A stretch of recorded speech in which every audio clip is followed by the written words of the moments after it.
Good time, Lewis.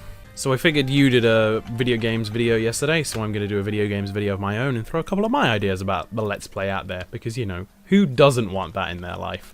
Oh my god, frickin' fine, I'll take it. I think there's this certain feeling in our culture that Let's Plays sort of aren't serious content. Like, it's not difficult to make a Let's Play. All you got to do is boot up your computer and play the video game and talk over the video game for half an hour or however long you want your video to be, and you know, that's the whole thing.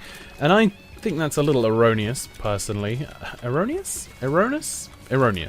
Playing video games is a very involved medium, and talking while playing video games is just even harder. I've got some notes to the side of my Binding of Isaac window that I have to peek at every now and then just to remind myself what's going on. I'm not completely sure what it is people see in Let's Plays. Like, I have watched Let's Plays and enjoyed Let's Plays in the past, and yet I don't really understand why.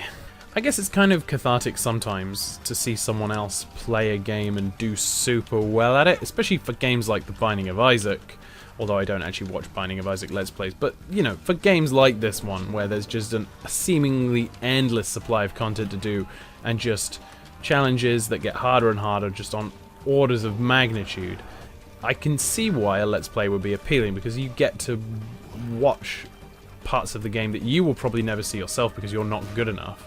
You get to see that played out by someone else, and that's pretty cool. I would honestly put watching a Let's Play up there with other forms of video entertainment. I don't think it has any actual less inherent value. Like, I've been watching a lot of House recently, and House...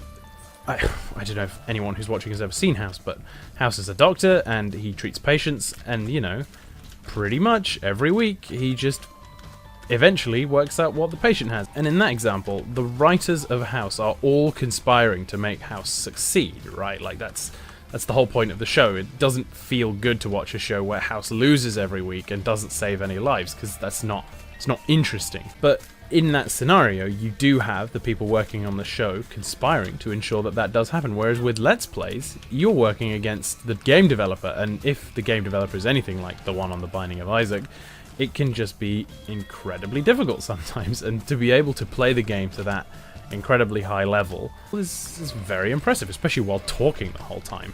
Like, I am doing my very best to maintain both a talk and a play here, just so that there's something interesting happening on the screen and it's not just me sitting in front of the camera. I figure that's why we're doing Let's Plays this week, or whatever. I don't know, I didn't email you about that, Lewis. We don't have to do any more of these. In fact, I would rather we didn't, because this is really stretching my everything. That said, there are some pretty rubbish Let's Plays out there, so pinch of salt and all that. I don't know. Should I really undercut the entire point of the video just with, like, one kind of sarcastic comment at the end? I don't know. Anyway, whatever. This Isaac run is trash. Trash. Let's go paint your room a colour that isn't trash. Oh, actually, I got magic mushroom, so this might be bearable. Whatever. Either way, I'm gonna stop this because this is really boring and lame. And Lewis, I will see you tomorrow. See you tomorrow, dude.